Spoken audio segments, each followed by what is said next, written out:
Good morning. I'm in the living room today, and I'm gonna see if I can do better in the living room. Of course, it's hard to find a place to get in the living room where I don't have to sit sideways. But we're gonna do it. We're gonna try it in here anyway. I may have to adjust. Okay. Today we're gonna try to finish up in Esther. My neck's been bothering me a little bit, but I mean, you know that God's in control. God is in control. So, this is Deborah Carver coming to you live from Valdosta, Georgia, from my Walk by Faith ministry page channel. And like I said, we're going to read Esther 9 and 10, and that we will be done in the book of Esther if I get through the whole. Esther 9 is pretty long, but Esther 10 is very short. And I have a song to sing when y'all come on, but I guess I can sing it afterwards. So let's go ahead and get started. And today is May the 5th, 2019 already. Hallelujah, hallelujah. Let me get to where I can see y'all. Okay, I hope y'all can hear me. Verse chapter 9, Esther chapter 9, verse 1.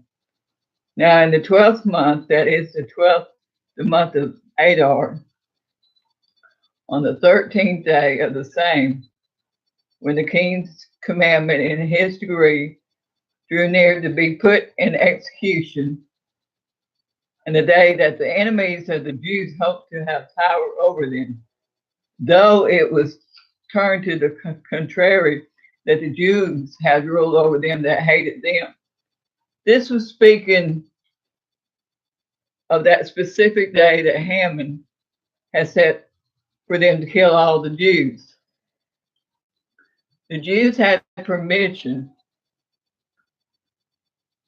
through Mordecai's edict to fight and protect themselves. Verse 2, the Jews gathered themselves together in their cities throughout all the provinces of the king Ahasuerus to lay hand on such as sought their hurt.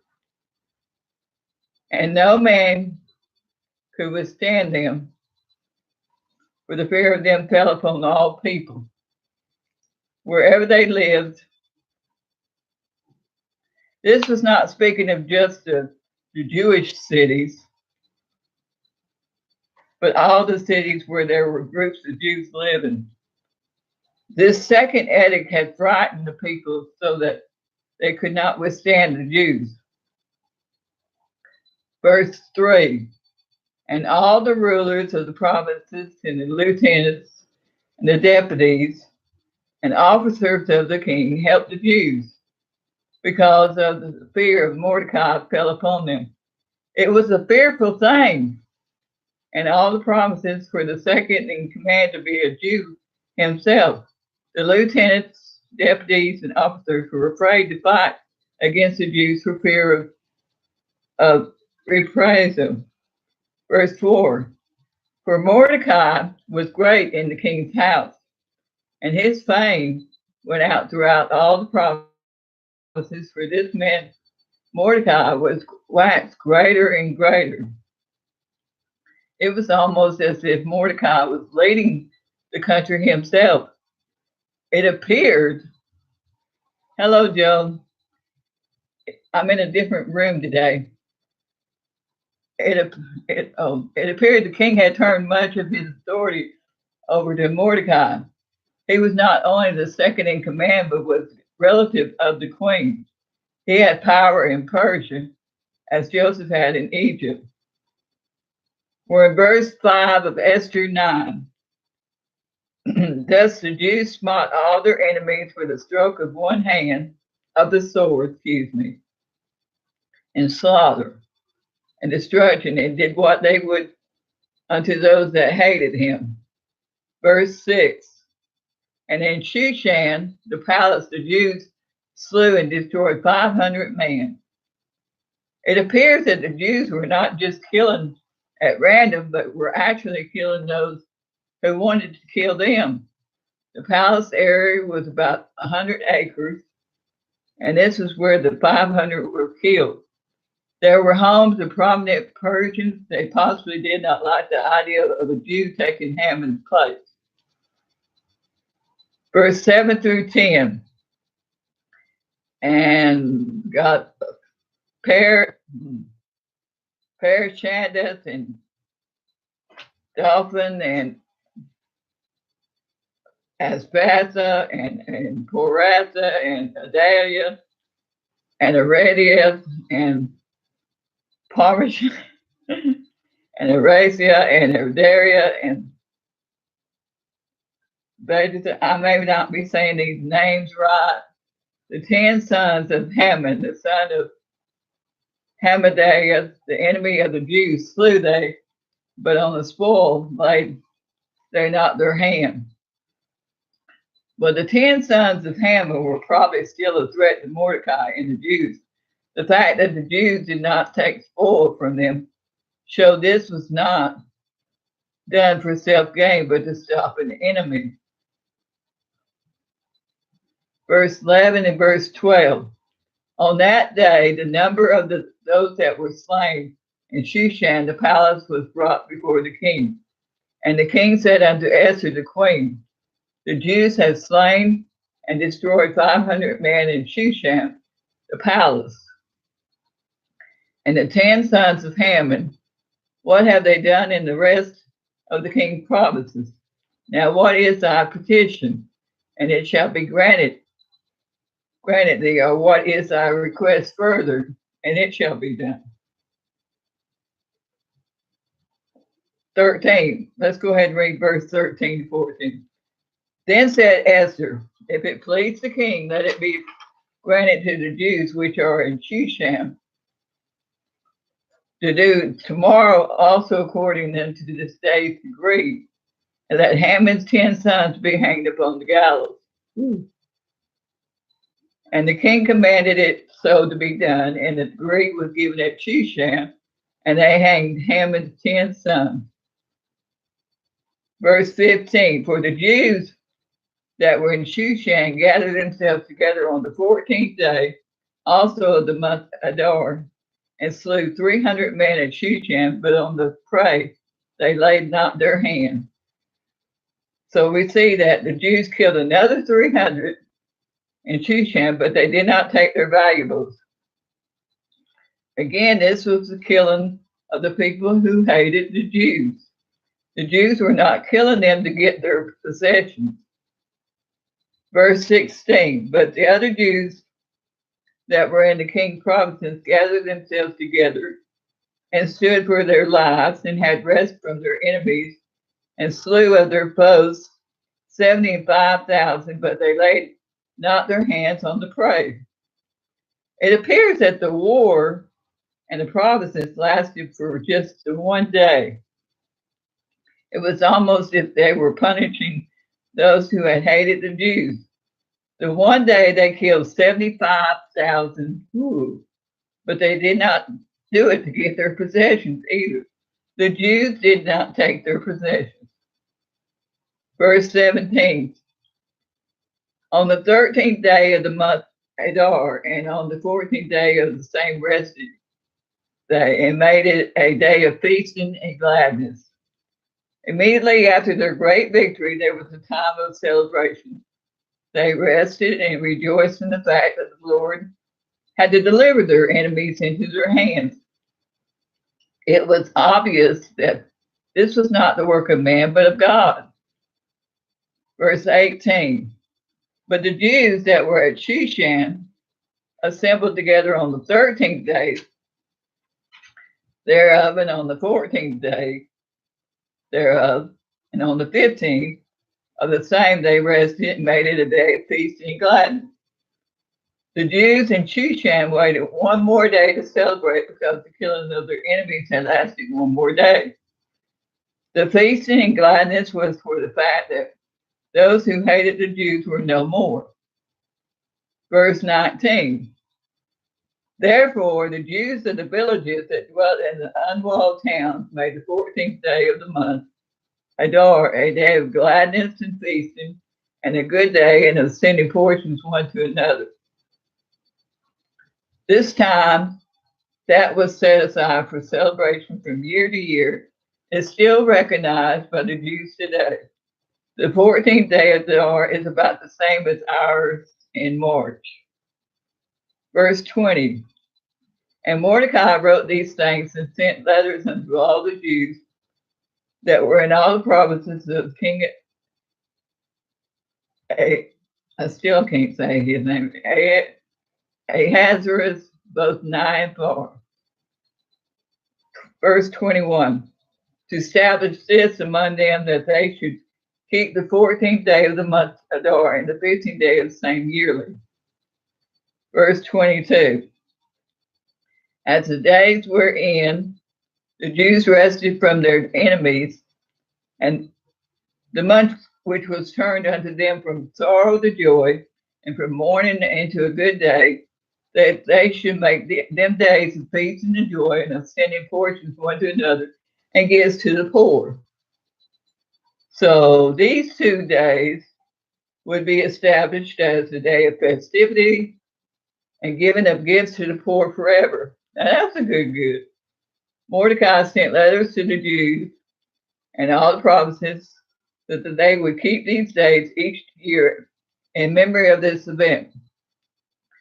This would be a time set aside for unselfish giving to the poor and a time of festivity throughout the land. God had seen their terrible plight and turned their sorrow into joy.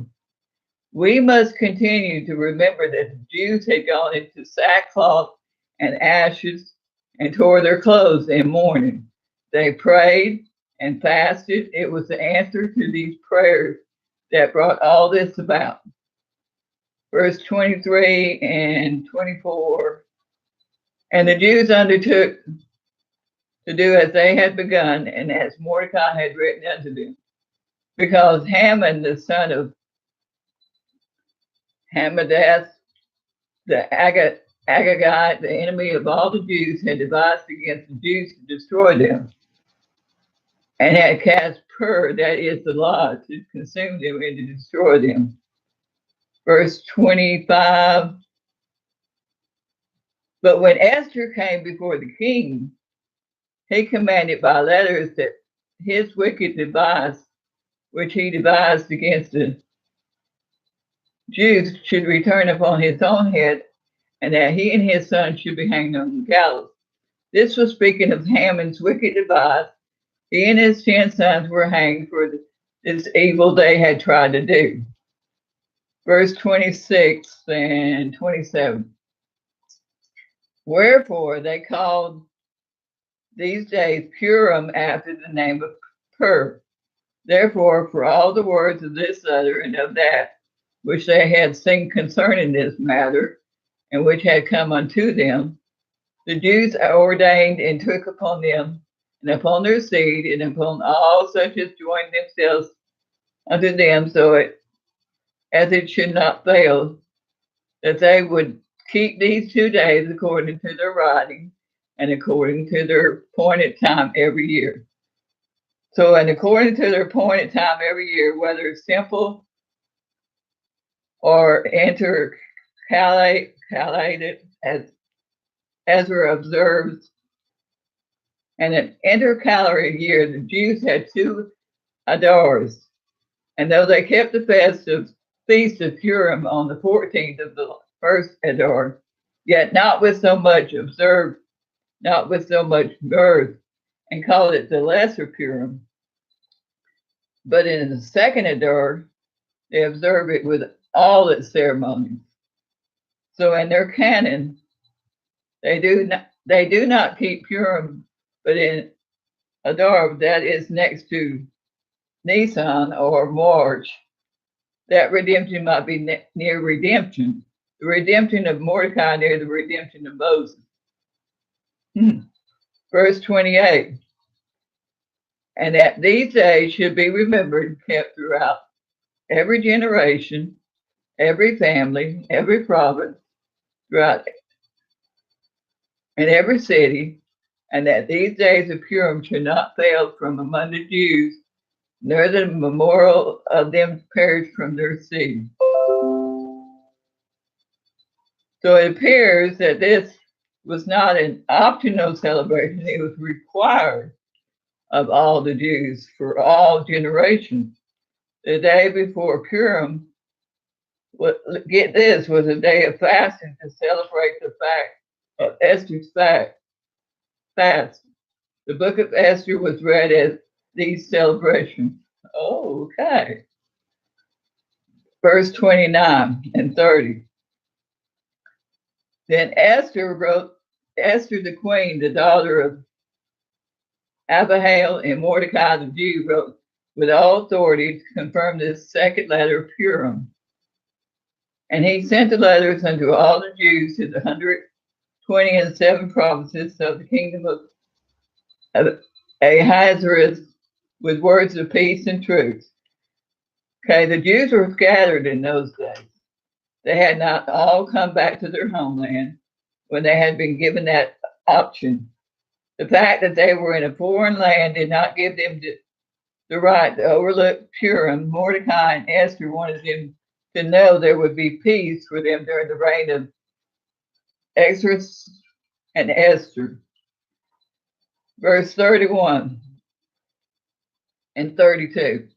To confirm these days of Purim and their times appointed, according as Mordecai the Jew and Esther the queen had enjoined them, and as they had decreed for themselves and for their seed, the matters of the fasting and their crimes, and the degree of Esther confirmed these matters of Purim, and it was written in this book. This was written in the record book to make sure that it would always be remembered. The book spoken of is the book of the Chronicles. And our last chapter, which is very, very short, because I looked it up, we're going to finish it up. It's like about 6 verses.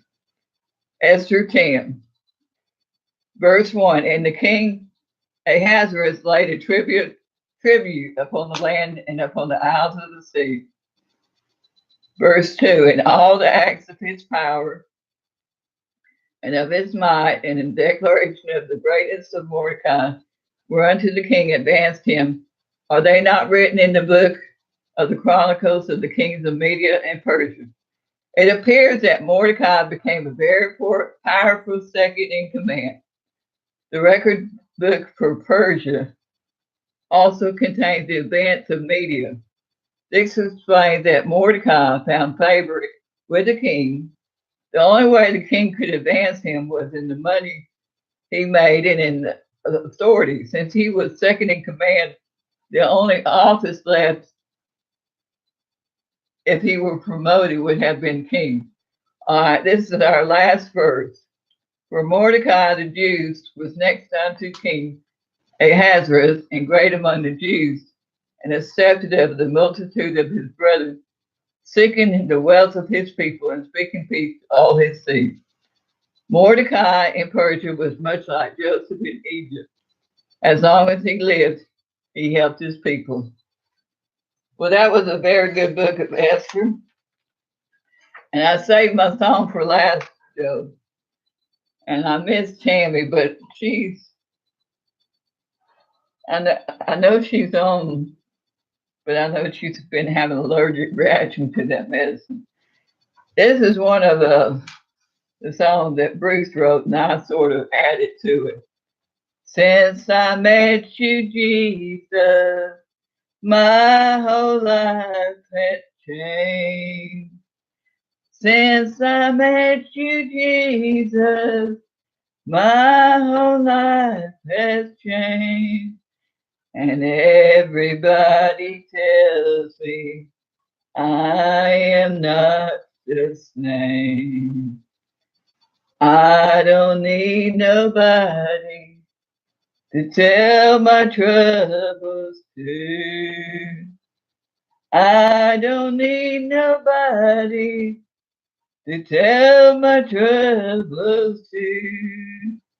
'Cause since I met you, Jesus, all I need is you. Since I met you, Jesus, I have been so blessed. Since I met you, Jesus, I have been so blessed. And everyone tells me I am not the same. Since I met you, Jesus, I have been so blessed. Yes, since I met you, Jesus, I have been so blessed. And everyone tells me I am not the same. Hallelujah to the Lord. Well, that concludes our Bible study for Esther. Next weekend, I'm not sure about my Bible study because I will be working on my Mother's Day video on Saturday. I want to be able to get it posted on Sunday. So I'm going to see if I can edit and take out and edit. But till I will be back on about 3:30 to do my soul fast. I'm on day 18, I think, today. God bless you. Goodbye. Love y'all.